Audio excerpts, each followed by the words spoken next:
হরে কৃষ্ণ। মাঘ মাসের কৃষ্ণ পক্ষের একাদশী ব্রত ষটতিলা একাদশী ব্রত 2026 কবে পালন করতে হবে? 2026 সনের প্রথম একাদশী ব্রত ষটতিলা একাদশী ব্রত কবে পালন করতে হবে চলুন আজকের এই আলোচনায় জেনে নিই।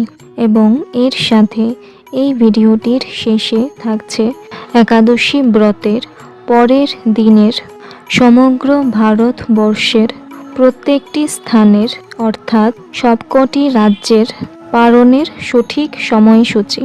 তো চলুন শুরু করা যাক। এই মাঘ মাসের কৃষ্ণপক্ষের একাদশী ব্রত অর্থাৎ 2026 সনের এই মাঘ মাসের কৃষ্ণপক্ষের একাদশী ব্রতটি ষটতিলা একাদশী ব্রত পালন করতে হবে 14ই জানুয়ারি 2026 অর্থাৎ বুধবার। পৃথিবীর কয়েকটি স্থানে শুধুমাত্র এই ব্রতটি অন্য দিন পালন করতে হবে, যেরকম আমেরিকার ক্যালিফোর্নিয়া, সান ফ্রান্সিসকো এবং ওয়াশিংটন ডিসিতে এই ব্রতটি পালন করতে হবে 13ই জানুয়ারি 2026 অর্থাৎ মঙ্গলবার। এবং এর সাথে কানাডার সাসকিয়াচুয়ান, অ্যালবার্টো এবং ব্রিটিশ কলম্বিয়াতেও এই ব্রতটি পালন করা হবে 13ই জানুয়ারি 2026 অর্থাৎ মঙ্গলবার। এবং শুধুমাত্র অস্ট্রেলিয়াতে এই ব্রতটি পালন করা হবে 15ই জানুয়ারি 2026 অর্থাৎ বৃহস্পতিবার। আমরা সকলেই অবগত যে এই ব্রতটির নাম হচ্ছে ষটতিলা একাদশী ব্রত।